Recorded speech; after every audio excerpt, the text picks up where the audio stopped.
శ్రీకాకుళంలో మాజీ మంత్రి సీదిరి అప్పలరాజు కొడుకు ఆరవ్ ఒక యాక్సిడెంట్ చేశాడు. సరే, యాక్సిడెంట్లు సహజంగా జరుగుతాయి. అతను 18 ఏళ్ళు బండి వేసుకుని బయటికి వెళ్ళాడు. ఒక గొర్రెల కాపరి దానయ్య అతన్ని గుద్దాడు, అతను చనిపోయాడు.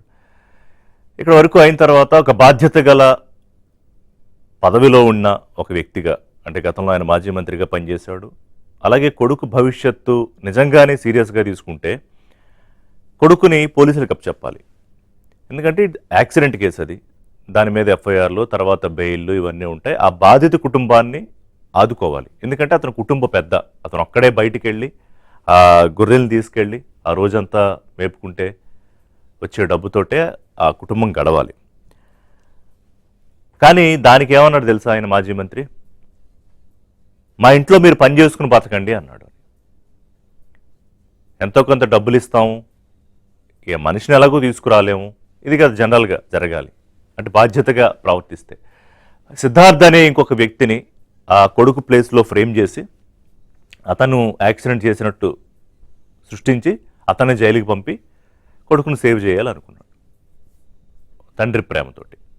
కానీ ఇవాళ అతనే జైల్లో ఉన్నాడు. ఎందుకంటే నేరమయ కార్యాచరణ చేసినందుకు, అంటే సీన్ మొత్తం తారుమారు చేసే ప్రయత్నం చేసినందుకు అతను జైలుకి వెళ్ళక తప్పని పరిస్థితి. సరిగ్గా ఇలాంటి ఒక అవకాశం కోసం ఎదురు చూస్తున్నారు వైసీపీ అధినేత జగన్. ఎందుకు ఇలాంటి అవకాశం కోసం అన్నానంటే, జగన్మోహన్ రెడ్డి ఎప్పుడు బయటకు వస్తారు, ఎప్పుడు జనాల్లోకి వస్తారంటే, ఎవరో ఒకరు జైలుకి వెళ్ళాలి, లేదా ఎవరో ఒకరు చనిపోవాలి, లేదా ఏదన్నా గంజాయి బ్యాచ్ అని పోలీసులు అరెస్ట్ చేయాలి, లేదా ఏదైనా రప్పారప్ప బ్యాచ్ అని పోలీసులు అరెస్ట్ చేయాలి. ఇలాంటి వాళ్ళని అరెస్ట్ చేసినప్పుడే జగన్మోహన్ రెడ్డి బయటకు వస్తారు. అప్పుడప్పుడు బయటకు వచ్చి ప్రెస్ మీట్లు పెడతారు బెంగళూరు నుంచి. అది కాకుండా జనాల్లోకి వెళ్ళేది చెప్తున్నాను నేను.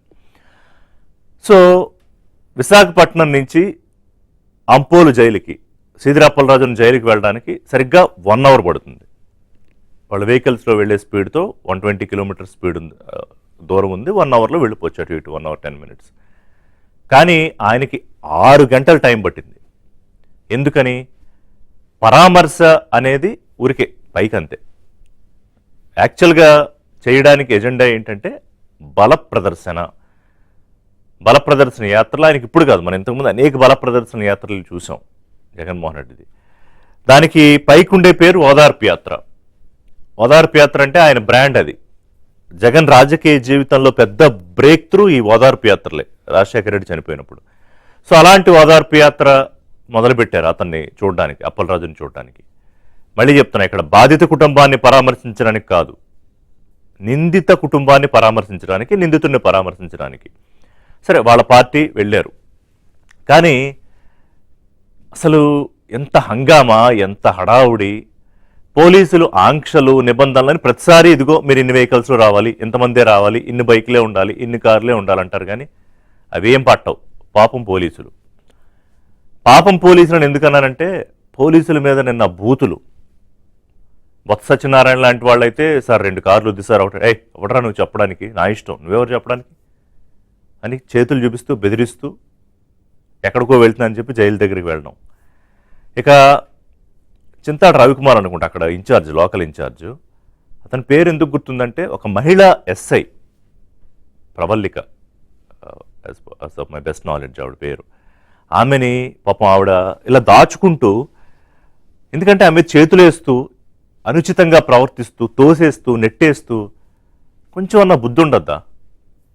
ఆమె డ్యూటీ ఆమె చేస్తోంది. ఇంకా బూతులైతే చెప్పలేని బూతులు తిట్టారని అంటున్నారు. అఫ్కోర్స్ హోంమంత్రి రియాక్ట్ అయ్యారు. ఖచ్చితంగా వాళ్ళ మీద చర్యలు ఉంటాయి. ఎందుకంటే మహిళా ఎస్ఐ అనే కాదు, పోలీసుల మీద వాళ్ళ డ్యూటీకి ఎవరు వచ్చినా కూడా చర్యలు ఉంటాయి. ఆమె పట్ల ప్రవర్తించిన తీరైతే మరీ దారుణంగా ఉంది. ఖచ్చితంగా యాక్షన్ తీసుకోవాలి. సరే, ఇంత హడావుడు చూసి జగన్మోహన్ రెడ్డి గారు వెళ్ళేటప్పటికి ఏమైంది? ములాఖాత్ టైం అయిపోయింది. అందుకే ఒక మంత్రి మాట్లాడుతూ అన్నారు, జగన్మోహన్ రెడ్డికి ములాఖాత్ టైములు తెలుసు కదా, ఆయన జైల్లో ఉన్నాడు కదా 16 నెలల పాటు, మరి ములాఖాత్ టైం అయిపోయాక వెళ్తే ఎలా అలౌ చేస్తారు జైలు అధికారులు అంటే, అసలు ఈ ములాఖాత్ ఆయన కలవడం అది పెద్ద విషయం కాదు, అంశం కాదు జగన్కి. అక్కడ ఒక సీన్ క్రియేట్ చేసామా లేదా, ప్రభుత్వం మీద ఇంత బురద తీసుకెళ్ళి జల్లడానికి ఒక సీన్ క్రియేట్ చేయాలనేది ప్రధానమైన ఎజెండా. లేకపోతే గంటలు వెళ్లాల్సిన దానికి 6 గంటలు ఎందుకు, అన్ని వేల మంది ఎందుకు, రప్పారప్ప పోస్టర్లు ఎందుకు, చంపేస్తామని అరికేస్తామని బెదిరించడం ఎందుకు, సీఎం సీఎం నినాదాలు ఎందుకు? సో ఇవన్నీ కావాలని క్రియేట్ చేసినవి. మండలానికి 1000 మంది రావాలని చెప్పారట. అంటే ఒక్కొక్క మండలం నుంచి ఏది ఆ 3 జిల్లాలు విశాఖపట్నం, విజయనగరం, శ్రీకాకుళం జిల్లాల 3 జిల్లాల పరిధిలోంచి మండలానికి 1000 మంది రావాలి అనేది వైసీపీ అగ్రనేతల అల్టిమేటం. సో తీసుకొచ్చారు వాళ్ళందరినీ. చాలామంది ఏమనుకుంటారు, వీళ్ళందరూ రోడ్డు మీద జగన్ని చూసి అయ్యో వచ్చేసాడు అని అనుకుని వచ్చే జనాలేమో అనుకుని పొరపాటు పడితే తప్పు. వాళ్ళందరూ మొబలైజ్ చేసిన వైసీపీ కార్యకర్తలు, మద్దతుదారులు, సానుభూతి పరులు, ఎక్సెట్రా ఎక్సెట్రా. సో ఇవన్నీ ఓకే. అక్కడికి వెళ్ళి ఆయన మాట్లాడిన దాంట్లో ఒకటి చాలా దారుణంగా నాకు అనిపించింది ఏంటంటే, పాపం చిన్నపిల్లాడు 18 ఏళ్ళు ఏదో యాక్సిడెంట్ చేశాడు, దానికే మీరు కేసులు పెట్టేస్తారా? నీట్స్ రాసి డాక్టర్ అవ్వాల్సిన పిల్లాడు వాళ్ళ నాన్నలాగే అతని జీవితం నాశనం చేసేస్తారా? అక్కడి వరకు ఓకే. చనిపోయిన వ్యక్తి 45 ఏళ్ళు, ఆల్రెడీ అతని జీవితం అయిపోయింది. ఇంకా ఏదో రోడ్డును పోయే వ్యక్తి అంటే ఎంత అలుసు. ఒక గొర్రెలు కాసుకుని కుటుంబాన్ని పోషించుకునే ఒక వ్యక్తి దానయ్యనే 45 ఏళ్ళ వ్యక్తి జీవితం అయిపోయిందిట. అంటే మీరు చంపేస్తే జీవితం అయిపోయినట్టేనా? ఆ కుటుంబం విజువల్స్ చూడండి. వాళ్ళకి తినడానికి తిండి కూడా లేక బిస్కెట్లు నీళ్లల్లో ముంచి పెడుతున్న తల్లి మనతో మొన్న మాట్లాడారు. ఇప్పుడు ఆయన మానవత్వం గురించి ప్రవచనాలు చెప్పారు. చంద్రబాబు నాయుడుకి రాజకీయాలే, ఎక్కడ మానవత్వం ఉందా? చిన్నపిల్లాడి జీవితం నాశనం చేస్తారా? వాళ్ళ నాన్న రాజకీయ జీవితం నాశనం చేస్తారా? బీసీలు రాజకీయ జీవితం నాశనం చేస్తారా? చనిపోయిన కుటుంబం బీసీ కాదా? చనిపోయిన అతని కుటుంబం వాళ్ళు బీసీలు కాదా? అంటే మీ పార్టీ వాళ్ళు అయితేనే బీసీలా? మా ఇంట్లో పని చేసుకుని బతకండి అన్న ఆ కుటుంబం బీసీ కుటుంబం కాదా? ఇక్కడ కులాలు ఎందుకు వస్తాయి జగన్మోహన్ రెడ్డి గారు? మీరు నేరస్తులకు కులాలు, బాధితులకు కులాలు, నిందితులకు కులాలు, అంటే ఎంత అలుసుగా ఉంది ఆ కుటుంబం అంటే అనేది అనిపించింది ఆయన మాట్లాడినప్పుడు. 45 ఏళ్ళకి అయిపోయింది ఆ జీవితం. సో ఆయన బయటకు వచ్చి సీదిరాప్పలరాజు యుద్ధం చేస్తాడట కూటమి ప్రభుత్వమే. చెయ్యండి, రాజకీయాల్లో మీరు ఏమన్నా చేసుకోండి, కానీ మానవత్వం గురించి మీరు మాట్లాడారు కదా. గతంలో ఒక టూర్కి వెళ్తున్నప్పుడు మీ కారు కింద పడి చంద్రయ్య అని ఒక ఆయన చనిపోతే మరి అప్పుడు ఏమైంది మీ మానవత్వం? వాళ్ళని మీ ఇంటికి పిలిపించుకున్నారు కదా రాజీలకు, బేరసారాలకు. మాస్క్ అడిగిన సుధాకర్ రోడ్డు మీద కొట్టి ఆయన చనిపోతే అప్పుడు ఏమైంది మీ మానవత్వం? డ్రైవర్ సుబ్రహ్మణ్యాన్ని అనంతబాబు డోర్ డెలివరీ చేస్తే ఏమైంది మీ మానవత్వం ఊరేగించినప్పుడు? మీ చెల్లెలు, మీ సొంత రక్తం పంచుకు పుట్టిన చెల్లెలు మిమ్మల్ని నానా మాటలని ఆవిడ బయటికి వెళ్ళిపోతే మరి అప్పుడేమైంది మీ మానవత్వం? అప్పుడు ఈవిడ సర్జరీ కూడా చేయించుకుని హాస్పిటల్లో ఉంది, ఆవిడ మీరు కనీసం ఫోన్ చేసి కూడా పలకరించలేదు కదా. ఇంకొక చెల్లెలు తన తండ్రి చనిపోయినందుకు తిరుగుతూ రోడ్ల మీద కోర్టుల చుట్టూ తిరిగితే ఆవిడ మీద అన్యాయంగా నిందలేశారు కదా, వాళ్లే చంపేశారు. అప్పుడేమైంది మీ మానవత్వం? చెప్పుకుంటూ పోతే చాలా లిస్ట్ ఉంది, మానవత్వం లిస్టు. సో మీ ఓదార్పు దేనికో, మీ ఊరేగింపు దేనికో అందరికీ తెలుసు. వెళ్ళిన పని అవ్వలేదు కదా, చూడలేదు, సీదిరాప్పలరాజుని చూడలేదు. పాప ఆయన ఎలా వెయిట్ చేస్తూ ఉండుంటాడు, జగన్మోహన్ రెడ్డి వస్తాడని జైల్లో. బయట జరుగుతున్న హడావడం తెలియదు కదా, చెప్తారులేండి ఎవరో ఒకళ్ళు. సరే, ఆ కుటుంబం జైలు దగ్గరికి వచ్చారు, వాళ్ళతో మాట్లాడారు, వాళ్ళకి భరోసా ఇస్తా ఉన్నారు, అండగా ఉన్నారు. ప్రభుత్వం మీద తీసుకెళ్ళిన కారులో తీసుకెళ్ళిన బురద చల్లారు, వెనక్కి వెళ్ళారు. ఇదేనా ఒక బాధ్యత గల రాజకీయ నాయకుడు, రాజకీయ పార్టీ అధినేత బిహేవ్ చేయాల్సిన తీరు? రాజకీయం చేయండి, కానీ మనుషుల జీవితాలతో రాజకీయం చేయొద్దు జగన్మోహన్ రెడ్డి గారు. ఒక్క మాట బాధిత కుటుంబం గురించి మాట్లాడారా? ఒక్క మాట. మళ్ళీ ఏమన్నారు తెలుసా? కూర్చోబెట్టి వాళ్ళని వీళ్ళని సెటిల్ చేయాలి కదా, ఇదిగో ఇంత కాదు ఇంత ఇస్తామనో ఏదో చెప్పి సెటిల్ చేయాలి, కానీ జైల్లో పెట్టేస్తారా? కేసులు పెట్టి రాజకీయ జీవితం నాశనం చేసేస్తారా? ఆ పిల్లాడి జీవితం పాడు చేసేస్తారా? చిన్నపిల్లాడు. సరే, ఇతనంటే పోనీ చిన్నపిల్లాడే. మరి అవినాష్ రెడ్డి చిన్నపిల్లాడా? నల్లపరెడ్డి ప్రసన్న కుమార్ రెడ్డి చిన్నపిల్లాడా? అంబటి రాంబాబు చిన్నపిల్లాడా? అసెంబ్లీలో బూతులు తిట్టిన వల్లభనేని వంశీ, కొడాల నాని వీళ్ళందరూ చిన్నపిల్లల? ఆయన చాలాసార్లు జగన్మోహన్ రెడ్డి ఏం చెప్తారంటే, నా అనుచరులు నా వెనకాల నా దారిలోనే నడుస్తారు, ఏది కేసులు, జైళ్లు, బెయిళ్లు, ఇది ఆ దారిలో నడవడం అంటే. సో అది ప్రధానమైన క్వాలిఫికేషన్. అంటే అన్యాయం అండి, నిజంగా అన్యాయం. ఊరేగింపులు చేసుకోండి, కానీ ఓదార్పు ఊరేగింపులు బాధిత కుటుంబాలను అంత అలుసుగా మాట్లాడడం కరెక్ట్ కాదు. సో హిట్ అండ్ రన్ కేసుకు సంబంధించి కేసు మొత్తం తారుమారు చేయడానికి ప్రయత్నించిన మాజీ మంత్రి సీదిరి అప్పలరాజు జైల్లో ఉంటే చూడడానికి వెళ్ళడం అంటే సాధారణంగా పరామర్శ అంటే మూడో కంటికి తెలియకుండా వెళ్తారు, వచ్చేస్తారు, అది ఒక ఫార్మాలిటీ. కానీ నేను ఇంతకుముందే చెప్పాను, ఇలాంటి అవకాశాల కోసం ఎదురు చూసే జగన్మోహన్ రెడ్డి చేసే యాత్ర పరామర్శ యాత్ర కాదు, అది బల ప్రదర్శన యాత్ర. సో అందులో ఆయన చేసిన హంగామా గురించి మాట్లాడదాం. మనతో పాటు నజీర్ గారు, తెలుగుదేశం పార్టీ జాతీయ ఉపాధ్యక్షులు, మనతో జాయిన్ అవుతున్నారు. బాబ్జీ గారు, ఆంధ్రప్రదేశ్ లోక్సత్తా అధ్యక్షులు. కుండబద్దల గౌతమ్ గారు, సీనియర్ పొలిటికల్ అనలిస్ట్. నమస్కారం అండి అందరికీ. నజీర్ గారు, ఇవాళ జగన్మోహన్ రెడ్డి ఓడిపోయిన తర్వాత ఇదే మొట్టమొదటి యాత్ర ఏం కాదు, అంతకుముందు కూడా చాలా యాత్రలు చేశారు. ఆ యాత్ర క్వాలిఫికేషన్లు కూడా మనం ఇంతకుముందు చెప్పుకున్నాం అనేక సందర్భాల్లో.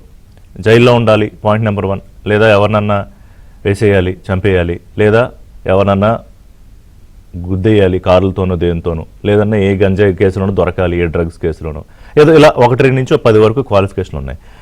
కానీ నా క్వశ్చన్ ఏంటంటే, ఇక్కడ ఆయన ఇలా యాత్ర చేస్తాడని తెలుసు, మీకు తెలుసు, ప్రభుత్వానికి తెలుసు, అందరికీ తెలుసు. కానీ ఆయన చేయగలుగుతాడు. మధ్యలో విధుల్లో ఉన్న పోలీసులు, వాళ్ళు మహిళా ఎస్ఐలైనా, సిఐలైనా, ఎస్పీలైనా, గతంలో బంగారుపాళ్యం టూర్లో అనుకుంటా సబ్జెక్టు వెరిఫికేషన్, ఒక ఎస్పీ మీదకే ఆయన ఆల్మోస్ట్ కారు పోనిచ్చి ఏంటని దబాయించిన పరిస్థితి. అంటే ఆయన్ని కావాలని వెళ్ళనిస్తున్నారా, లేకపోతే ఏంటి? అంటే ఏంటి ఎజెండా? ప్రభుత్వం ఎజెండా ఏంటి? ఆయన ఎజెండా నాకు ఎలాగో అర్థమైంది, ప్రభుత్వం ఎజెండా ఏంటి? విషయాన్న ముందు మీకు, మా బాబ్జీ అన్నకి, అలాగే గౌతమ్ అన్నకి, ఏబిఎన్ వీక్షకులకి పేరు పేరున నమస్కారం. అస్సలాము అలైకుం. నమస్కారం అన్న. ఇప్పుడు ఒక రాజకీయ నాయకుడు కానివ్వండి, ఒక సామాన్య వ్యక్తి కానివ్వండి, ఎవరికన్నా సరే మానవత్వం ఉండాలన్న. ముఖ్యంగా రాజకీయాల్లో ఉన్న వాళ్ళకి మానవత్వం ఉండాలి. మతాలు, కులాలు, ప్రాంతాలు, భేదాభిప్రాయాలు, భేదభావాలు ఉండకూడదు. ముఖ్యంగా మానవత్వంతో ముందుకు సాగాలి. కానీ ఇక్కడ ఉండే కొద్దీ మానవత్వం అనేది నశించిపోతుందన్న. ముఖ్యంగా వైసీపీ నాయకుల్లో, వైసీపీ అధినేత దగ్గర ఆ మానవత్వం అనేది కరువు. వీళ్ళ రాజకీయాలకి అన్ఫిట్. వీళ్ళు చేస్తున్న అలజడి ఎలా ఉందంటే, ఏ ప్రాంతానికి వస్తే ఆ ప్రాంతంలో ప్రజలు చాలా ఇబ్బంది పడటం, ట్రాఫిక్ జాములు. ఇప్పుడు ప్రజలకి తెలవాలి మీ యొక్క డిబేట్ ద్వారా, వారు సీదిరి అప్పలరాజు వారి మాజీ మంత్రిని పరామర్శించడానికి శ్రీకాకుళం జైలు కాడ వస్తున్నారని పోలీసులు తెలియపరచడం. పోలీసులు నిన్న 3 నుంచి 4 మధ్యలో మీరు వచ్చి పరామర్శించి వెళ్ళొచ్చు అని పర్మిషన్ ఇచ్చారు. అలాగే క్లియర్ గా ఇన్ రిటర్న్ మీరు 8 వెహికల్ కాన్వాయ్, అంటే ఒక మాజీ ముఖ్యమంత్రి కింద ఒక 8 వెహికల్ కాన్వాయ్ తో మీరు పరామర్శకు వస్తున్నారు కాబట్టి సార్, మీరు తిన్నగా ఎయిర్పోర్ట్ లో దిగితే 1 గంటన్నరలో విశాఖపట్నం ఎయిర్పోర్ట్ నుంచి శ్రీకాకుళం జైలు దగ్గరికి 1 గంటన్నరలో మీ కాన్వాయ్ వచ్చేసిద్ది. మీరు మీ కార్యక్రమం ముగించుకొని వెళ్ళిపోవచ్చు సార్. వారు వచ్చింది ఎన్నింటికన్నా 11:30కు వచ్చాడు అతను విశాఖపట్నం ఎయిర్పోర్ట్. ఎప్పుడు చేరుకున్నాడన్నా జైలు కాడ 5:20 సుమారు 5:30 5:25 మధ్యలోకి చేరుకున్నాడు. ఏమంటే ఒక మాజీ ముఖ్యమంత్రికి, అందుట్లో ఈ రాష్ట్రానికి 5 సంవత్సరాలు 19 నుంచి 24 పాలించిన వ్యక్తికి జైల్లో ములాఖాత్ టైంలు ఎన్నింటి నుంచి ఎన్నింటి వరకు ఉండిద్ది? అసలు నువ్వు ఏ పర్పస్ మీద వెళ్తున్నావు, ఆ పర్పస్ ని నువ్వు వెళ్ళి నిబద్ధతగా దాన్ని పూర్తి చేసి రావాలని ఒక ఆలోచన ఉండాలండి. అది కాదు. ఆయన ప్రీ ప్లాన్ గానే ఇందాక మీ స్టార్టింగ్ రిమార్క్స్ లో చెప్పారు, ఇక్కడ స్థానిక 3 జిల్లాల ఉమ్మడి జిల్లాలో ఉన్న నాయకులంతా వైసీపీ నాయకులు, జిల్లాల్లో ఉన్న నాయకులు నియోజకవర్గాలకి హుకుములు జారీ చేశారు. ఇంతమందిని తీసుకురావాలి మండలానికి, భయపెట్టి ఇబ్బంది పెట్టి వాళ్ళందరినీ తోలి, ట్రాఫిక్లకు ఇబ్బంది, పోలీసులుగా ఇబ్బంది, పోలీసు విధులకు ఇబ్బంది, ప్రజలకు ఇబ్బంది. ముఖ్యంగా రేపు 1వ తారీఖు అంటే రేపే మన ఉత్తరాంధ్ర మెడకి మణిహారంగా మన అల్లూరి సీతారామరాజు ఇంటర్నేషనల్ ఎయిర్పోర్టు భోగాపురం ప్రాంతంలో, మన ఉత్తరాంధ్ర ప్రాంతంలో ఒక మణిహారం చేర్చబోతున్నారు. నారా చంద్రబాబు నాయుడు గారి నాయకత్వంలో, అలాగే పవన్ కళ్యాణ్ గారి నాయకత్వంలో, లోకేష్ గారి నాయకత్వంలో, మోడీ గారి సహాయ సహకారంతో మనకు రేపు ఒక శుభదినం, మంచి రోజు, మన ప్రాంతం బాగుపడుతున్న రోజు. ఏ ప్రాంతమైనా సరే ఒక రోడ్డు కనెక్టివిటీ ఉంటే కొద్దిగా డెవలప్ అయింది, ఒక ట్రైన్ కనెక్టివిటీ ఉంటే ఇంకో మెరుగుగా డెవలప్ అయింది. అలాంటిది ఏకంగా ఒక ఇంటర్నేషనల్ ఎయిర్పోర్ట్ ఒక ప్రాంతంలో ఏర్పాటు చేసి జాతికి అంకితం చేస్తున్నారంటే ఎంత ఇంపార్టెంట్ ఉంటే ఆ ప్రాంతానికి, రేపు ఆ ప్రాంతం ద్వారా ఎంత రెవెన్యూ రాబోతుంది, ఎన్ని ఉద్యోగాలు రాబోతున్నాయి, రాష్ట్రం ఎంత బాగుపడిద్ది, ఉత్తరాంధ్ర ప్రాంతం అంతా ఎంత సస్యశ్యామలం అయిపోయే రోజు పెట్టుకొని నిన్న జగన్మోహన్ రెడ్డి గారు చేసిన సర్కస్ అంతా ఒక పీడకల మా అందరికి. ఎందుకంటే రాత్రి గడిచిపోయింది కాబట్టి మేము ఇక్కడ చూసాం కాబట్టి ఆయన 11:30 నుంచి దారి పొడుగున ఎవరికి ఈ డబ్బులు ఇచ్చి తోలిన జనాలతో కావాలని స్లో చేసుకుంటూ, రెండోది ఆ జనాలు కూడా ఎక్కడ ఉంటారంటే అన్న ఆ కారు చుట్టే ఉంటారు, ఇంక ముందు ఉండరు, అక్కడే కెమెరాలు తిప్పుతూ ఉంటారు వాళ్ళ మీడియా వాళ్ళు. అబ్బో జనాలు తెగొచ్చేసారని ఏం లేదు. వాళ్ళు ఈ రకంగా మెయిన్ జంక్షన్ లో జనాలు పెట్టి అక్కడ ఒక ఎందుకు ఇప్పుడు మీరు అన్నట్టు ఈ హుకుం జారీ చేసినట్టుగా నిజంగానే మండలానికి 500-1000 మంది కార్యకర్తలు వైసీపీ వాళ్ళు వచ్చినా కూడా జనం కనిపిస్తారు. ఇప్పుడు మనకి స్క్రీన్ లో కనిపిస్తున్న జనం. కాకపోతే ఇక్కడ ఆ జనం జగన్మోహన్ రెడ్డి వస్తున్నాడని వచ్చే పబ్లికా లేకపోతే వైసీపీ కార్యకర్తల, అది తేలాలంతే అన్నా. ఇది జగన్ మీద అభిమానంతో వచ్చే ప్రజలు ఎవరు లేరన్నా. ఆ రోజులు పోయినాయి. జగన్ గారు పీడకల, అది ఆయన మర్చిపోవాలి. జగన్ గారు కార్యకర్తలు అంటారా, అంతకి అంత కార్యకర్తలు వాళ్ళకి ఎవరు లేరు.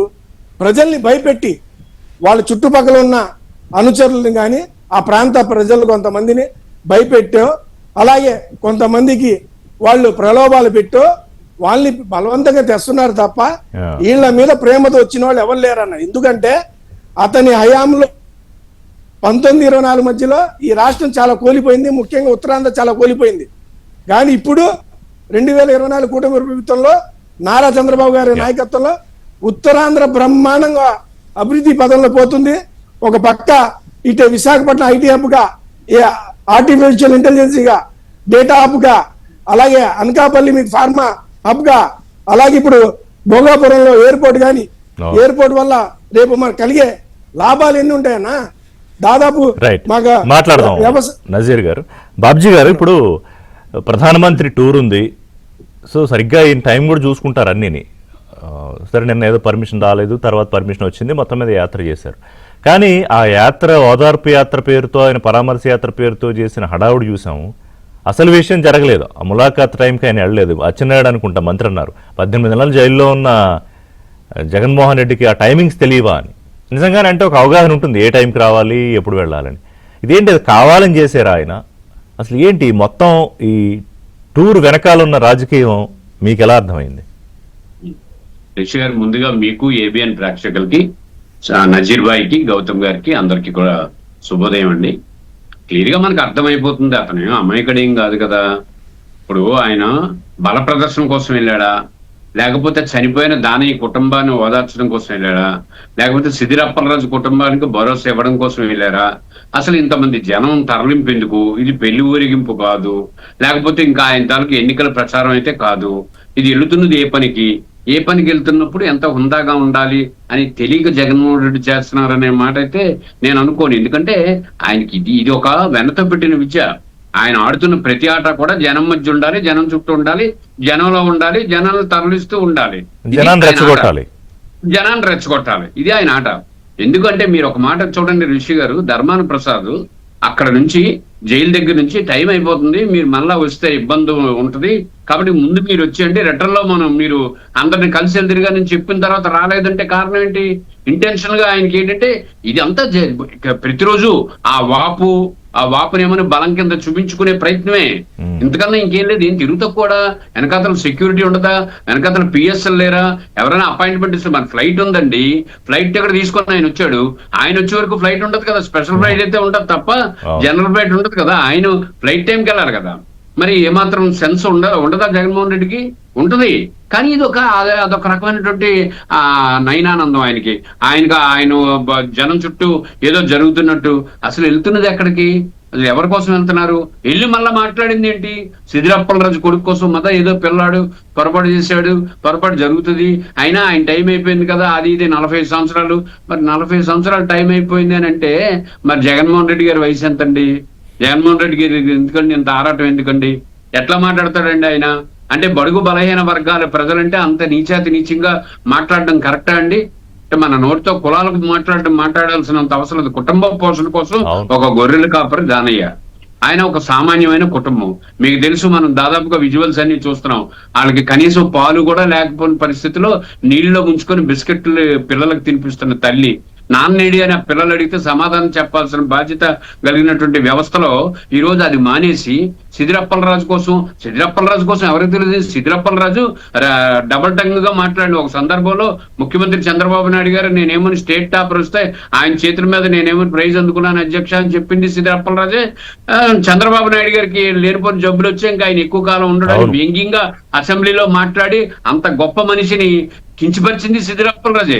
ఆ సిద్ధిరప్పలరాజు డాక్టర్ మాటలు మాట్లాడా? ఏ రోజైనా ఒక వ్యక్తిగా మాట్లాడి చదువుని ఎందుకు అనుకుంటాం మనం? రిషి గారు ఈయన బాగా చదువుకున్నారని ఆ విద్యత, వివేకం, ఆ మాటలు అలాగా కూడా అటువంటి మాటలు కూడా మాట్లాడరు. అటువంటి మాటలు మాట్లాడిన మాజీ మంత్రి అయినా మీకు ఇంకా మీ సర్దార్ గౌతులచ్చన్న గారు కుటుంబం అక్కడ పోటీ చేసి గౌతు శిరీష ఈ రోజు అక్కడ శాసనసభ్యురాలు. ఆవిడ మీద ఆయన వాడిన భాష ఏంటండి? ఆయన ఏ రకంగా మాట్లాడతారు? ప్రతి ఒక్కరు నోటికి వచ్చినట్టు మాట్లాడితే గొప్ప నాయకులు కాదు. నిన్న టూర్ అంతా కలిపి ఆయన్ని చూడడం కోసం పెట్టుకున్నామని చెప్పారు. వెళ్ళలేదంటే కారణం ఇదే కదా. పైపొచ్చి దీనికి అనేక రకాల కలరింగ్. ఆ పోలీసు ఎస్ఐ పైన ఎందుకండి ఆ దాడి? అంత అవసరం అండి? రేపు మీకు సమాజం మరొకసారి అవకాశం ఎట్లా చుట్టుముట్టి టైంలో ఆమె తాను మహిళ అని గుర్తు తప్పదు కదా, ఇంకా ఇలా చేసుకోవాల్సిన పరిస్థితి.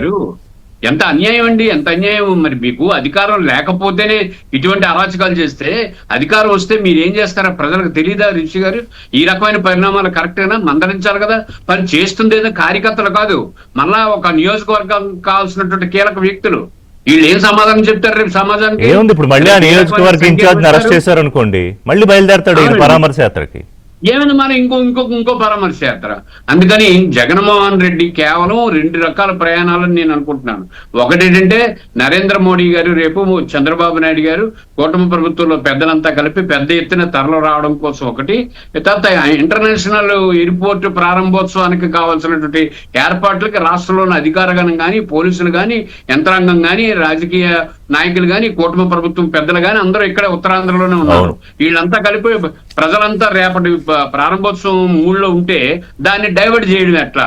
దాన్ని ఎలాగా పక్కకు తొలగించాలంటే ఇదో రకమైనటువంటి ఊరేగింపు, ఇదో రకమైనటువంటి ఫ్యాషన్స్ ఆయన పెట్టుకుంటాడు.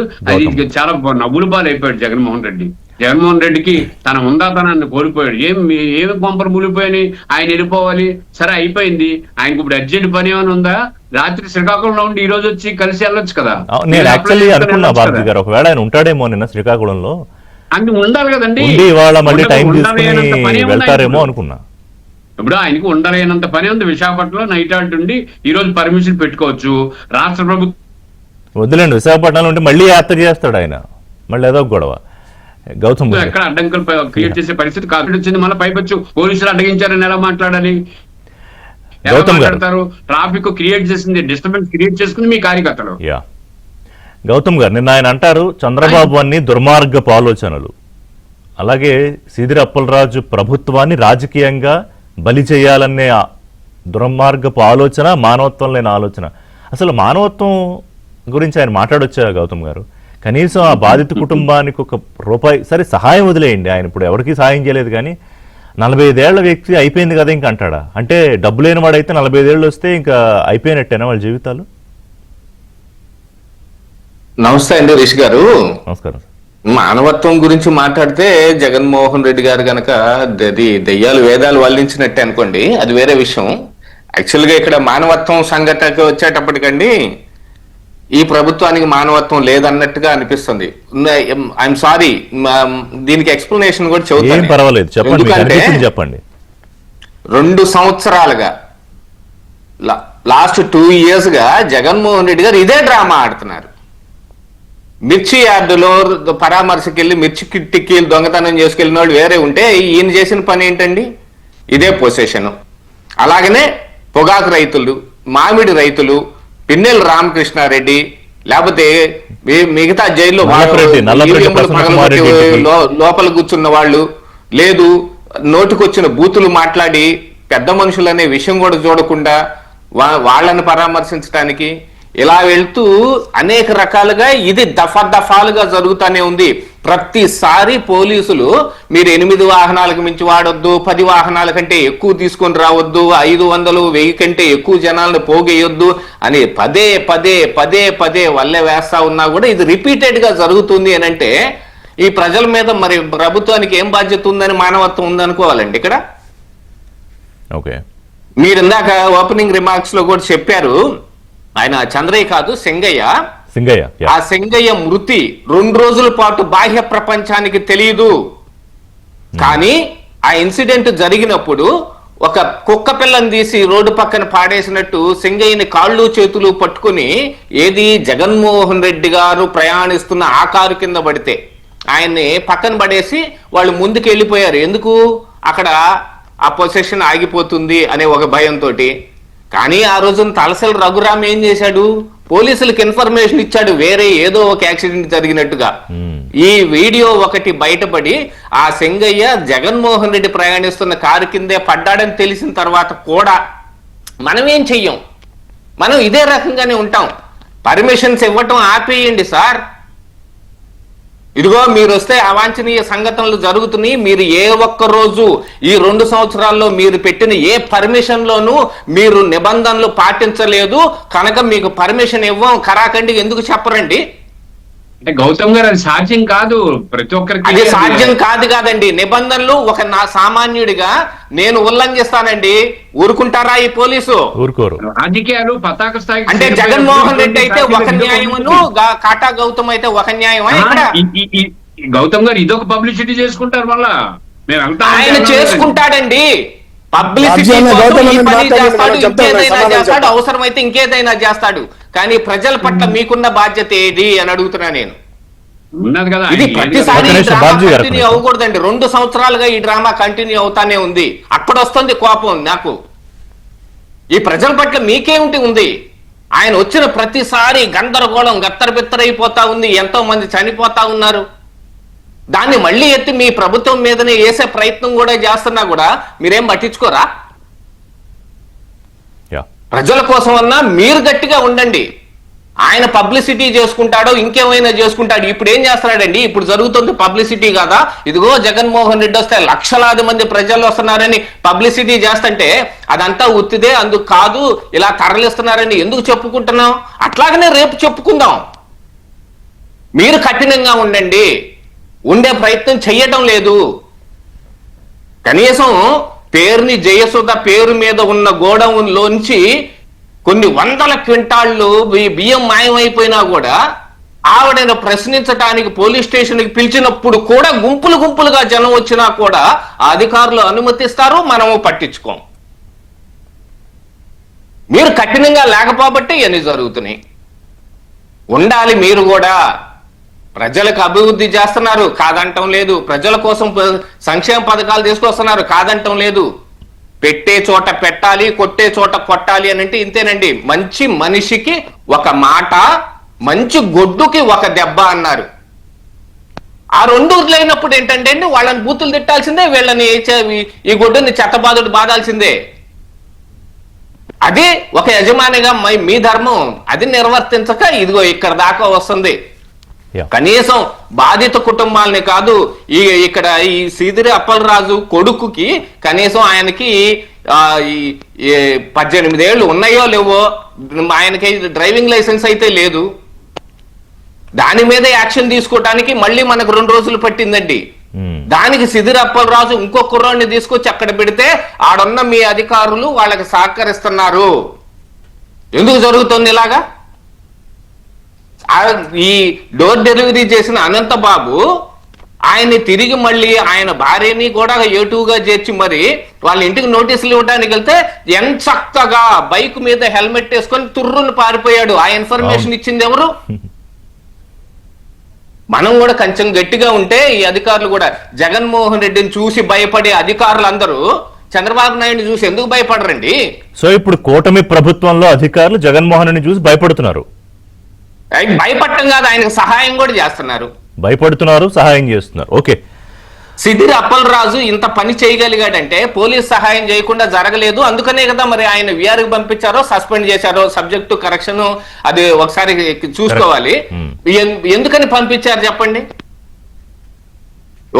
ఒక ఇన్సిడెంట్ జరిగినప్పుడు వెంటనే పోలీస్ అధికారులు ఏ రకంగా ప్రవర్తిస్తున్నారనేది ఈ మన మాజీ స్పీకర్ పారిపోయిన రోజునే తెలిసిపోయింది.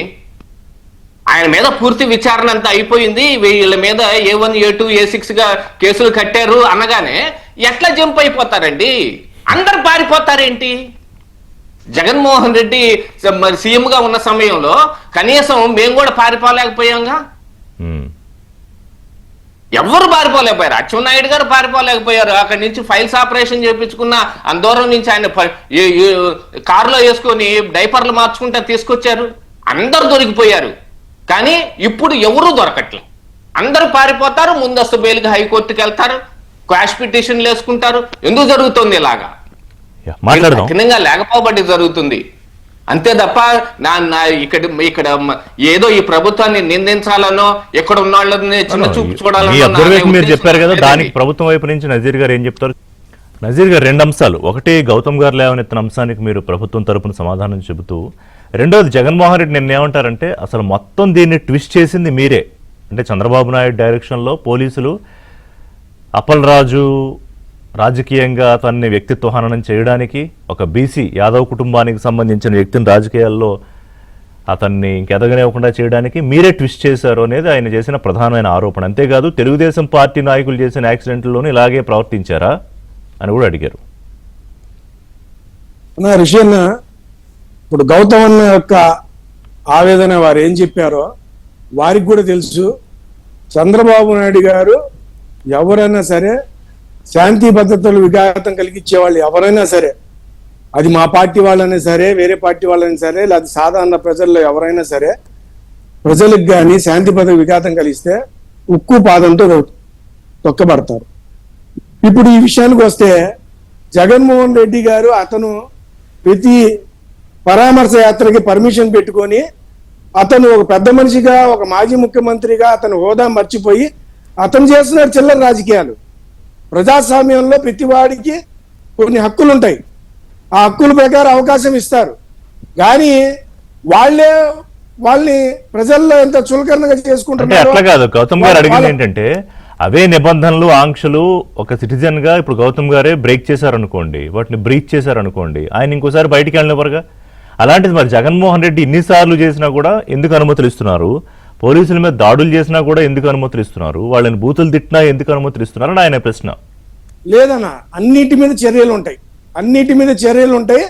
నిన్న జరిగిన ఏమేమి సంఘటనలు జరిగినాయో వాటికి ఎవరెవరు కారకులో వాళ్ళందరికీ చట్టబద్ధంగా వాళ్ళు కాన్సిక్వెన్స్ ఫేస్ చేయాల్సి వచ్చింది.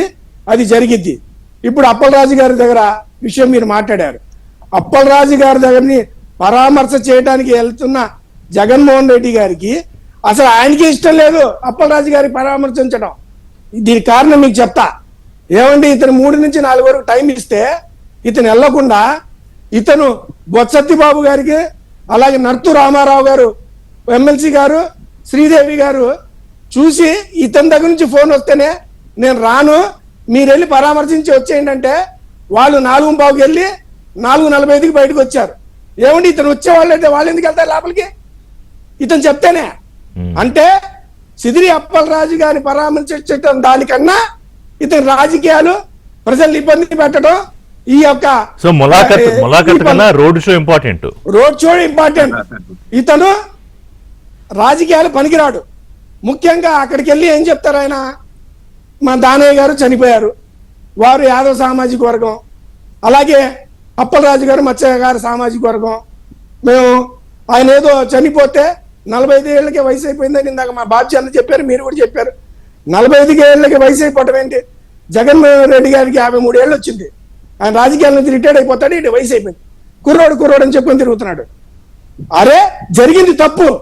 అక్కడ ఇన్సిడెంట్ అయినప్పటికీ సిదిరి అప్పలరాజు కొడుకు యాక్సిడెంట్ చేస్తే వాళ్ళ నాన్నకు తెలియపరిస్తే, అరే నాన్న నువ్వు చేసింది తెలుసో తెలుగో తప్పు అయిపోయింది, ఎమ్మటే అంబులెన్స్ పిలిపించు నేను వస్తున్నానని తండ్రి కొడుకుల దగ్గరుండి నువ్వు మంత్రి చేసి నిన్న మరి జగన్మోహన్ రెడ్డి చెప్తున్నారుగా అతను అంబులెన్స్ కి ఫోన్ చేశాడు, సిపిఆర్ కూడా చేశాడు అని. అవన్నీ అబద్ధాలన్నా. ఇప్పుడు అవన్నీ అబద్ధాలు ఆయన చెప్తున్నారు. దగ్గరుండి మీరు తీసుకుని వెళ్ళి అతను ట్రీట్మెంట్ ఇచ్చి దగ్గరుండి ఆ బాధ్యత తీసుకొని ఒక బాధ్యత గల పౌరుడిగా నువ్వు అక్కడ ఉండాలి. అదేం చేయకుండా మీ అబ్బాయిని కాపాడటం కోసం నీ అనుచరుడి యొక్క కొడుకుని సిద్ధార్థ అనే కుర్రోడిని వాడి జీవితం పాటు చేస్తూ ఎంతమంది జీవితాలు పాటు చేస్తారు. ఎన్నో మా సాక్ష్యాలు తారుమారు చేస్తూ ఏదో పనులు చేస్తూ అక్కడికి వెళ్ళి కుల మతాల గురించి మాట్లాడతారు. జగన్మోహన్ రెడ్డి గారు ఏమంటారు? యాదవ్ సామాజిక వర్గం, మా యాదవ్ సామాజిక వర్గం నుంచి విశాఖపట్నంలో మేయర్గా ఇచ్చిన మొట్టమొదటి మేయర్ అంట. ఆయనకి ఈ రాష్ట్రానికి మాజీ ముఖ్యమంత్రి మా బాబుజీ అన్న ఈ ప్రాంతమే. ఏమండి యాదవ్ సామాజిక వర్గంలో రాజాన రమణి గారు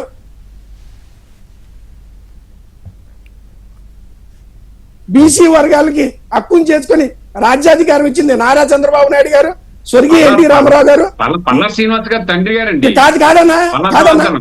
కాదన్నా ఈశ్వరపు వాసుదేవరావు గారు మొట్టమొదటి ఎమ్మెల్యే. తర్వాత ఎవరండి? రాజాన్ రమణి టీడీపీ ఎమ్మెల్యే, పల్లా శ్రీనివాసరావు గారు టీడీపీ ఎమ్మెల్యే, పిన్నింటి వరలక్ష్మి గారు టీడీపీ ఎమ్మెల్యే, పల్లా శ్రీను గారు టీడీపీ ఎమ్మెల్యే, ఇప్పుడు మన రాష్ట్ర అధ్యక్షులు. అలాగే మా సోదరుడు వంశీకృష్ణ విశాఖపట్నం సిటీలో ఇద్దరు యాదవ్ సోదరులు ఎమ్మెల్యేలుగా ఉన్నారు. అలాగే మత్స్యకారులో మీరు సిదిరి అప్పలరాజు గారి గురించి చెప్తున్నారు. మీకన్నా ముందలే వాసుపల్లి గణేష్ కుమార్ కి చంద్రబాబు నాయుడు గారు 2009లో టికెట్ ఇస్తే ఆయన ఓడిపోయినా సరే 2014లో అవకాశం ఇచ్చారు, ఆయన గెలిచాడు. 2019లో అవకాశం ఇచ్చారు, ఆయన గెలిచాడు. 2 సార్లు ఆయన ఎలక్షన్ కి నేనే చీఫ్ ఎలక్షన్ ఏజెంట్, నేనే టీడీపీ తరఫున ఇన్ఛార్జ్. ఏమండి బీసీలకి, ఎస్సీలకి, మైనార్టీలకి హక్కును చేర్చుకొని రాజ్యాధికారం ఇచ్చి ఈ యొక్క సమాజంలో గౌరవం ఇచ్చింది నారా చంద్రబాబు నాయుడు గారు. జగన్మోహన్ రెడ్డి గారు మీకు సబ్జెక్ట్ తెలీదు, విషయాలు తెలీదు, ఏదో మీ పక్కన వాళ్ళు పెట్టుకున్నారు, వాళ్ళు ఏదో చెప్తారు. మీ వాళ్ళు చేసిన తప్పుని తప్పుగా చెప్పండి. మా నాయకుడు అలా ఊరుకోడు. మేము ఎవరైనా తప్పు చేస్తే తప్పు చేసాం, నీ మీద చర్యలు తీసుకుంటా అంటారు. అది కాకుండా నువ్వు వెళ్ళి ఆ కుర్రోడిని, యాక్సిడెంట్ చేసిన కుర్రోడిని పక్కన ఉంచోబెట్టి తప్పు చేసిన అతను సమర్థిస్తున్నాడంటే ఆ కుర్రోడికి ఆ వయసులో మనసులో ఎలాంటి బీజాలు నాడుతున్నావు? ఒక క్రిమినల్ గా తయారు చేస్తావా? ఆయన అదే కదా, ఆయన ఎందుకు ఓపెన్ గానే ఆ యువ విభాగం మీటింగ్ లో చెప్పాడు కదా, మీరేం భయపడకండి, కేసులకు భయపడద్దు, జైళ్లకు భయపడకండి, నేను వచ్చాక చూసుకుంటానని.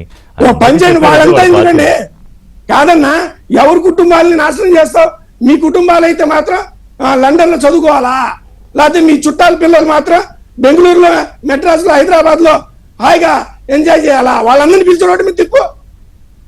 వాళ్ళు కేసులు పెట్టించుకోమను, వాళ్ళని ఇబ్బంది పెట్టమను. వీళ్ళందరూ కార్యకర్తలు. నేను కార్యకర్త, ఏ పార్టీకైనా కార్యకర్తే. బాబుజీ గారు ఇందాక మీరు ఏదో చెప్పబోయారు గౌతమ్ గారు అన్నదానికి. ఒకటి, రెండోది మానవత్వం రాక్షసత్వం అని మాట్లాడారు నేను జగన్మోహన్ రెడ్డి. చంద్రబాబు నాయుడు గారు గాని, మీరైనా నేనైనా, లేకపోతే ఈ సమాజంలో పౌరులందరూ, గౌతమ్ గారు కానీ, లేకపోతే మన సోదరులందరూ కలిపి కోరుకున్నది సమాజ అభివృద్ధి, రాజకీయాల్లో కొంత నిజాయితీ తత్వం, మనం అన్ని రకాలుగా అభివృద్ధి వైపు ఎలా నడవాలన్నది. ఇప్పుడు నజీర్ చెప్పింది కూడా అదే. కానీ జగన్మోహన్ రెడ్డి ప్లాట్ఫారం వేరు, ఆయన పాఠాలు వేరు, ఆయన పుస్తకం వేరు, ఆయన ఆలోచన విధానం వేరు. ఆయన ఏం చేస్తున్నా కానీ మరి ఆయన సిలబస్ కాదు. గౌతమ్ గారు అడిగిన దాంట్లో ఆయన సిలబస్ ఎందుకు అమలవుతోంది, ఆయనకు అధికారులు ఎందుకు హెల్ప్ చేస్తున్నారు అంటే, అధికారులు హెల్ప్ కాదు. ఇప్పుడు ప్రభుత్వం చాలా హుందాగా వ్యవహరిస్తుందండి. ఇక్కడికి వచ్చేటప్పటికి మీరు డే 1 నుంచి చంద్రబాబు నాయుడు గారు వీటిపైనే దృష్టి పెట్టుంటే ఈ రాష్ట్రం అభివృద్ధి ఆగిపోద్ది. అరాచకం కన్నుతోటే తీయలేము, వేలుతో పొడిచేయలేము. కాబట్టి తీవ్రంగా వస్తున్నప్పుడు గౌతమ్ గారికి కానీ, లేకపోతే మీకు కానీ, లేకపోతే నజీర్ అన్నకు కానీ అందరికీ తెలుసు, ఎక్కడ వదిలిపెట్టదు. కానీ జగన్మోహన్ రెడ్డిని ఏమాత్రం ఆపుతున్నా దాన్ని మళ్ళా చిరవల పొలవలు చేసి కోర్టులకు వెళ్ళి, ఇదిగో నేను వెళ్తానంటే వెళ్ళడం లేదు, ప్రజాస్వామ్య వ్యవస్థలో నాకు హక్కు లేదా, నాకు చేయలేదా అని అనే పరిస్థితి. గౌతమ్ గారు చెప్పిన ఒక మాట నేను ఏకీభవిస్తాను. చంద్రబాబు నాయుడు గారు అడ్డుకునే కన్నా, చంద్రబాబు నాయుడు గారి నుంచి ప్రభుత్వం ఒక ప్రకటన చేసే కన్నా ప్రజా సంఘాలు, పౌర సంఘాలు వీటిపైన కోర్టులను ఆశ్రయించాలి. ఈ రాష్ట్రంలో అది పెద్ద లోపం కనిపిస్తోంది. పౌర సంఘాల పాత్ర ఏంటి, ప్రజా సంఘాల పాత్ర ఏంటి? ఈ రకమైన డిస్టర్బెన్స్ ఎవరు కల్పించినా, నాట్ ఓన్లీ జగన్మోహన్ రెడ్డి, లేకపోతే చంద్రబాబు నాయుడు, లేకపోతే పవన్ కళ్యాణ్, లేకపోతే లోకేష్, ఎవరైనా సరే ఇలాగ ర్యాలీలు చేసి జనాన్ని ఇబ్బంది పెట్టి రోడ్ల మీద ఎంతో మందిని ఇబ్బంది పెట్టి, ఇప్పుడు జగన్మోహన్ రెడ్డి నిన్న యాత్ర అంతా జరిగింది, ఎన్ని అంబులెన్స్లు ఇబ్బంది పడ్డాయండి? దాన్ని ఎవరు రికార్డ్ చేశారు? ఆగిపోయాయి కదా. ఎంతమంది ఇబ్బంది పడ్డారు, ఎంతమంది ప్రయాణికులు. ఇది ప్రజా సంఘాల పాత్ర. ఇది ప్రజా సంఘాలు ప్రభుత్వం పట్టించుకోకపోతే ప్రశ్నించగలిగే పరిస్థితి వస్తేనే కానీ అన్ని రాజకీయాలు. బాబ్జీ గారు అట్లా కాదు, ఇప్పుడు ఒక వ్యక్తి ఒక వ్యవస్థని డిస్టర్బ్ చేస్తున్నాడు అనేది కదా చాలా పెద్ద విషయం ఇక్కడ. కరెక్టే. అతను ఎంత చేస్తున్నా ఇప్పుడు ఏమైపోయిందంటే సమస్య, తప్పు చేస్తే ఇది తప్పు అనే సమాజం తగ్గిపోయిందండి. ఇది తప్పు చేస్తే తప్పు అనడం కన్నా పెద్ద బూత్ ఇంకొకటి లేదు. ఇప్పుడు జగన్మోహన్ రెడ్డిని ఎవరు కంట్రోల్ చేస్తారు? పోలీసులు కంట్రోల్ చేయాలి. పోలీసులు కంట్రోల్ చేస్తే నిన్న చూశారు కదా సోదరిమణి మీద ఎలాగ విరుచుకుపడ్డారో. ఎవరికైనా ఎంత దారుణం. అసలు మీకు ఇంకోటి తెలుసండి రిషి గారు, మా ఉత్తరాంధ్రలో ఆ రకమైనటువంటి పరిణామాలు ఉండవు, ఆ రకమైన ఆలోచనలు ఉండవు. చాలా ఒళ్ళు దగ్గర పెట్టుకుని ఉంటారు. రాజకీయ పార్టీల్లో ఎంత బాగున్నా వ్యక్తిగత కక్షలు కానీ లేకపోతే వ్యవస్థని నిర్వీర్యం చేసే ప్రయత్నం కదంటే శృతి మించిపోతున్నారు. చూసారు కదా. ఇప్పుడు వీళ్ళని ఎక్కడో దగ్గర ఆపాలి కదా. ఆపకపోతే ఎంత ప్రమాదం అండి.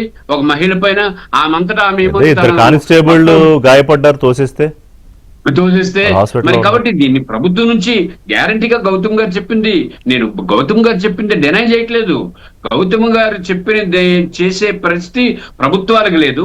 ఒకవేళ అబౌవ్ ద లైన్ వెళ్ళారనుకోండి, మిగతా పరిపాలనకు అంతటికి కంటగింపుగా. ఇప్పుడే పరిస్థితి ఎలా ఉంటే అట్లా కాదు బాబు. ఇప్పుడే పరిస్థితి ఎలా ఉంటే, ఇప్పుడు ఆయన 2027 నవంబర్ డిసెంబర్ నుంచి పాదయాత్ర చేస్తానని చెప్పాడు కదా. అప్పుడు ఏంటి మరి, అప్పుడు ఎలాంటి సీన్లు చూడాల్సి వస్తుంది రాష్ట్రంలో? గ్యారంటీగా అప్పుడు ప్రభుత్వం కోర్టుని అప్పీల్ కావాలి. జగన్మోహన్ రెడ్డి పాదయాత్ర మాకు అభ్యంతరం లేదు, kindly give a guide lines to the public అని చెప్పేసి గ్యారంటీకి ఇవ్వాల్సిన ఇన్స్ట్రక్షన్స్ ఇవ్వాలని చెప్పి కోర్టుకి ఆ రోజు ప్రభుత్వం వెళ్ళాలి, వెళ్ళి మాట్లాడాలి. ఆ తర్వాత ప్రజలు అర్థం చేసుకుంటారు. ఎవరికైనా బాబ్జీకైనా, రిషికైనా, లేకపోతే మన గౌతమ్ గారికైనా, లేకపోతే ఇంకెవరికైనా సరే ఒకటే కదండి చట్టం. ఇది ఎవరిది ఒకరికి ఇంకోటి కాదు కదా. కాబట్టి గ్యారంటీగా ఆ రోజు డైమెన్షన్స్ తీసుకోవాల్సిందే. కానీ ఇప్పుడు ఈ రోజు ఇలా జరుగుతున్న కార్యక్రమాన్ని ఆపేశారంటే ఇదో పెద్ద రచ్చ, ఇదో పెద్ద రాజకీయం. నజీర్ అని చెప్పినట్టు ప్రతిదానికి అడ్డగోలుగా మాట్లాడడం జరుగుతూ ఉంటది. కాబట్టి ప్రభుత్వం ఆ రోజు జగన్మోహన్ రెడ్డి పాదయాత్ర డిక్లేర్ చేసిన వెంటనే ప్రభుత్వం న్యాయస్థానాన్ని సంప్రదించాలి. న్యాయస్థానంలో పూర్తిగా న్యాయస్థానం డైరెక్షన్ మేరకు ఆ పాదయాత్ర జరగాలని చెప్పి పోలీసులు కూడా చెప్పి ప్రయత్నం చేయాలి. ఎందుకంటే వాళ్ళ ఎజెండా చాలా స్పష్టంగా ఉంది. గౌతమ్ గారు మాట్లాడే ముందు నజీర్ గారు, మీకు ఒక ప్రశ్న ఉంది. నాది ఇందాక నాకు ఆలోచన వచ్చిందంటే, ఈ చదువుతున్నప్పుడు ఇప్పుడు ఆ కుటుంబం ఆంధ్రప్రదేశ్లో ఆ పరిస్థితుల్లో ఎందుకు ఉంది నజీర్ గారు? ఎందుకంటే ఇవాళ మీరు ఎంతో సంక్షేమం చేస్తున్నారు, అందరినీ ఆదుకుంటున్నారు, కులం మతం అనే తేడా లేకుండా అందరూ, కానీ వాళ్ళకు ఒక తిండి తినడానికి లేని పరిస్థితి, పిల్లాడికి పాలు కొనలేని పరిస్థితుల్లో ఆంధ్రప్రదేశ్లో కుటుంబాలు ఉన్నాయి అనే విషయాన్ని అడ్రస్ చేస్తున్నారా? అసలు అది హైలైట్ అయిందా? ఈ రాజకీయాలు ఇవన్నీ ఓకే, ఆ విషయం గురించి చెప్పండి, ఏమన్నా చెప్పగలిగితే. అన్నా, పేదరికం అనేది ఇంకా ఈ దేశంలో, ఈ రాష్ట్రంలో అనేక చోట్ల ఉందన్న. పేదరికం లేదని ఎవరు చెప్పరన్న. ఆ పేదరికాన్ని పోగొడటాని కోసమే కానా నారా చంద్రబాబు నాయుడు గారు, కూటమి ప్రభుత్వం ఎవరైనా కష్టపడుతుంది దేనికి? ఏదన్నా సరే మన ప్రాంతంలో ఆదాయాలు వస్తే, లేకపోతే మన పరిశ్రమలు వస్తే, మన జీవనోపాధి వస్తే, పేదలకి ఉద్యోగాలు వస్తాయి, వాళ్ళు జీవన విధానం బాగుపడిద్ది, వాళ్ళ పిల్లల్ని చదివించుకోగలుగుతారు, వాళ్ళ భవిష్యత్తు బాగుండిద్దని ఏ నాయకుడైనా కోరుకుంటాడన్న. ఇదేంటన్నా ఈ జగన్మోహన్ రెడ్డి, వైసీపీ ఇలాంటి ప్రభుత్వాలు వచ్చేగానా ఆ పేదరికంలో తోసేశారు, ప్రజలను మగ్గేలాగా చేశారు, కుల మతాల్లో తనుకులేలాగా చేశారు. కనీసం ప్రతి దాంట్లో రాజకీయమేనా అన్న? మీరు మంచి మాట అడిగారు. పేదరికం నిర్మూలన కోసమే గానా ఏ నాయకుడైనా కోరుకునేది, ఏ పార్టీ అయినా కోరుకునేది, ఏ ప్రభుత్వం అయినా కోరుకునేది, ఏ మనిషి అయినా కోరుకునేది? ఒకటి నజీర్ గారు, ఇది మనందరం బాధ్యత గల, ఇప్పుడు నేను ఒక జర్నలిస్ట్ గా, మీరు ఒక పొలిటీషియన్ గా, బాబ్జీ గారు, గౌతమ్ గారు, మనం ఆలోచించాల్సింది ఏంటంటే, ఎస్ మనం ఆకాశం వైపు వెళుతున్నాము, బ్రహ్మాండమైన ఇంటర్నేషనల్ ఎయిర్పోర్ట్లు కట్టుకుంటున్నాము, డేటా హబ్బులు, లక్షల కోట్ల పెట్టుబడులు, కానీ అందరికీ కనీసం అంత అన్నం, పిల్లలకు పట్టెడు అన్నం, పాలు దొరికే పరిస్థితి ఫస్ట్ తీసుకురావాలి అనేది మీ దృష్టికి నేను తీసుకొస్తున్నా, మీరు పెద్దల దృష్టికి తీసుకెళ్ళండి. Very very very good question అండి గౌతమ్ గారు. రిషి గారు, యాక్చువల్గా ప్రస్తుతం ఉన్న పరిస్థితుల ప్రకారంగా చూస్తేనండి, ప్రభుత్వం ఎన్ని రకాలైన పథకాలు తీసుకొచ్చినా కానీ, ఎంత అభివృద్ధి చేసినా కానీ అవి ప్రజల దాకా చేరే అంశంలో రాజకీయాలు మిళితం అవుతున్నాయి. అధికారుల అలసత్వం దానికి ఒక రకమైన కారణంగా చెప్పుకోవచ్చు. ఆ అధికారుల అలసత్వం మూలానే ఈరోజు నాబోటి వాళ్ళు ఇలాంటి ప్రశ్నించే బయటకు వస్తుంది. ఎందుకు అనంటే, గతంలో ఈయన సింగయ్య మృతి అప్పుడు తలసిల్ల రఘురాము పోలీసులకు ఫోన్ చేసి మాట్లాడినా ఇంతవరకు దాని మీద ఏం చర్యలు తీసుకున్నారో తెలియలేదు. ఆయన తప్పుడు సమాచారం ఇచ్చినా ఏం జరిగిందో మనకు తెలియదు. మరి మా చిలకలూరుపేట గారు విడదల రజనీ గారు ఎన్ని రకాలుగా, ఇప్పుడు ఎడ్లపాటి స్టోన్ క్రషర్ విషయమే తీసుకోవచ్చు, పసుమర్రిలో రైతుల్ని మోసం చేసే విషయం తీసుకోవచ్చు, లేకపోతే ఎడవల్లి భూముల్లో గ్రానైట్ ఉందని చెప్పి అడ్డగోలుగా రైతుల మీద కేసులు వేస్తే అది కోర్టు దాకా వెళ్ళింది కావచ్చు.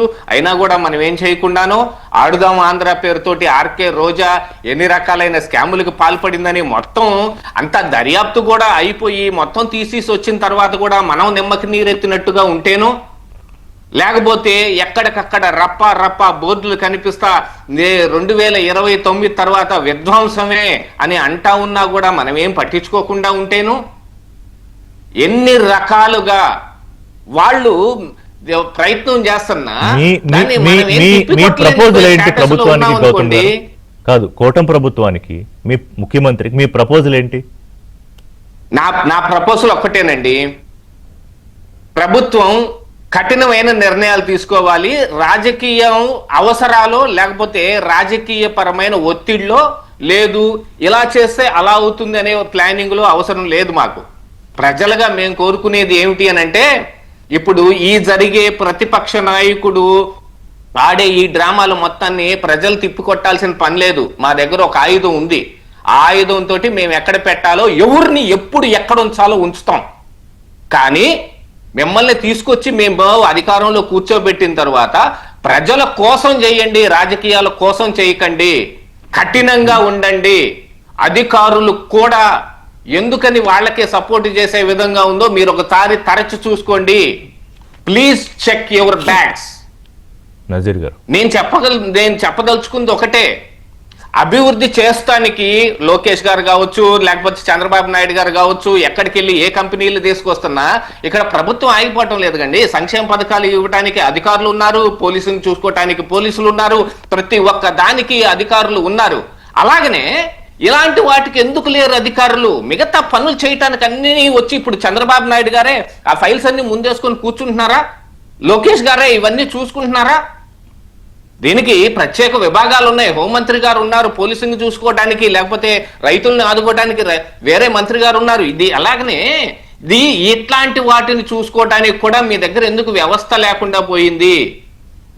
ఉన్న వ్యవస్థని ఎందుకు వాడుకోవటం లేదు అని చెప్తారా? రెండు అంశాలు వారు అడిగిన దాంట్లో నేను జస్ట్ దాన్ని కన్క్లూడ్ చేయడానికి అంటే సమ్మప్ చేస్తున్నాను. ఒకటి, అధికారుల విషయంలో ఎక్కడో కొంత అలసత్వం ఉంది, నిర్లక్ష్యం ఉంది. ప్రభుత్వం ఫోకస్ అభివృద్ధి మీద ఉంది, సంక్షేమం మీద ఉంది, కాదనట్లేదు. కానీ రెండు అంశాలు ఎక్కడో అధికారుల లోపం ఉండడం వల్ల ఇలాంటివి జరుగుతున్నాయి. సో దీని మీద దృష్టి పెట్టడానికి ఏంటి ప్రభుత్వం దగ్గర కార్యాచరణ? ఏం లేదు విషయాన్న, కొంతమంది అధికారులు, అందరు అధికారులకు అనలేము కానీ కొంతమంది అధికారులు ఆ పాత నాయకులకి వాళ్ళకి ఉన్న స్నేహం వల్ల వాళ్ళకి ఒత్తాసు పలుకుతున్నారు, సహాయ సహకారాలు అందిస్తున్నారు. కానీ అలాంటి వాళ్ళు ఎవరు ఏంటి అనేది అది చట్టపరంగా వాళ్ళ మీద చర్యలు తీసుకుంటాం జరిగింది. 2 ఏళ్ళు అయిపోయింది అన్నా ఇది నిరంతరంగా జరిగే ప్రక్రియ అన్న. ఇది ప్రజాస్వామ్యంలో ఈ యొక్క రాష్ట్రం అనేది చాలా పెద్ద వ్యవస్థ అన్న. ఈ వ్యవస్థలో రోజుకు ఒక సమస్య వచ్చిద్దన్న, రోజుకు ఒక సవాలు వచ్చిద్దన్న. అన్నింటికి అధిగమించాలి అంతే తప్ప ఇవాళ ఒక సమస్య తీర్చామని రేపు రాదు అనుకొని మనం అనుకోలేము. అది మన కుటుంబంలో కూడా అవ్వదు. ప్రతిరోజు సమస్య. ఆ సమస్యను తీర్చడంలో మా యొక్క గౌతమ్ భాయ్ చెప్పినట్టు, మా బాబుజీ అన్న చెప్పినట్టు, మీరు చెప్పినట్టు ప్రభుత్వము కఠినంగా ఉంది. శాంతి భద్రతలు కాపాడటంలో ఎవరిని వదిలే ప్రసక్తి లేదు. చూద్దాం ఇప్పుడు వీళ్ళ మీద ఏం చర్యలు తీసుకుంటారు. జగన్ గారి యాత్రలు ఇంకా ఇలాగే కొనసాగుతాయి. బాబుజీ గారు మీరేదో మాట్లాడడానికి అడిగారు. అదే రిషి గారు, ఈ సందర్భంగా మీ ముందు ప్రపోజల్ యాక్చువల్ గా ఏంటంటే దానయ్య గారి కుటుంబం దానయ్య చనిపోయిన తర్వాత రాష్ట్ర ప్రభుత్వం ఆర్థికంగా ఆదుకుంది. మంత్రి పార్థసారథి గారిని పంపించారు, ఇచ్చారు.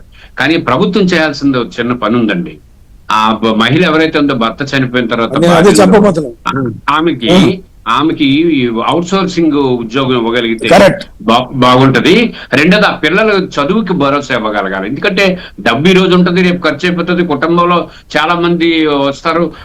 బాబుజీ గారు, అది ఈ కుటుంబానికి న్యాయం చేయడానికి ప్రయత్నం చేద్దాం. కానీ నా పాయింట్ ఏంటంటే, ఇలా ఏపీలో ఎన్ని లక్షల కుటుంబాలు ఉండవచ్చు అంటే పిల్లాడికి పాలు కొనలేని పరిస్థితుల్లో, అంత కడుపు నిండా తినలేని పరిస్థితుల్లో. సార్ రిషి గారు, ఈ రోజు రాష్ట్రంలో పల్లెలన్నీ కూడా పండుటాకుల్లాగా ఊగిపోతున్నాయి. పల్లెల్లో ఎవరు నివసించడానికి ఇష్టపడట్లేదు. పట్టణీకరణ పెరిగింది. పిల్లలు చదువుకున్న వాళ్ళు, ఉద్యోగస్తులు వాళ్ళ పిల్లలు చదివించుకోవడం కోసం పట్టణాలకు వెళ్ళిపోయిన తర్వాత కేవలం గ్రామీణ ప్రాంతంలో వృద్ధులు మాత్రమే ఉంటున్నారు. ఎన్నికల టైం కూడా వస్తున్నారు. మళ్ళా పైపచ్చిగా ఇక్కడ జరుగుతున్నటువంటి పరిణామం ఏంటంటే, ముసలాళ్ళు ఎవరు పల్లె దాటి బయటికి వెళ్లే పరిస్థితి లేదు. వాళ్ళు కుల వృత్తులకు పరిమితమై ఉన్నారు. ఇప్పుడు దానయ్య ఆ వయసులో ఎందుకు గొర్రెల కాపరిగా రోడ్డు మీదకి వెళ్ళి ఉన్నాడు? తప్పితే అది కుల వృత్తి. అంతకు తప్పితే ఆయనకి ఇంకొక ఉపాధి లేదు, రాదు. బహుశా ఆయన పిల్లలు ఇంకా చిన్నవాళ్ళు. ఈ పరిణామంలో రాష్ట్ర ప్రభుత్వాలు ప్రత్యేకించి దృష్టి సారించాలి. మరొక యాంగిల్ లో ప్రభుత్వం ఆలోచించాలి. అంటే మనం అభివృద్ధి చేస్తున్నాం, సంక్షేమం చేసేస్తున్నాం కాదు, యాంగిల్లో కూడా ఆలోచించాలి ప్రభుత్వం. Let's close. అంటే ప్రభుత్వానికి ఈ చర్చ ద్వారా ఒక అంశాన్ని అయితే మనం తీసుకెళ్లగలిగాము ప్రభుత్వ పెద్దల దగ్గరికి. చూద్దాం వాళ్ళు ఏం ఆలోచిస్తారు. థ్యాంక్స్ వెరీ మచ్ నజీర్ గారు, బాబ్జీ గారు, గౌతమ్ గారు. ఇది వాళ్ళ బ్రేక్ఫాస్ట్.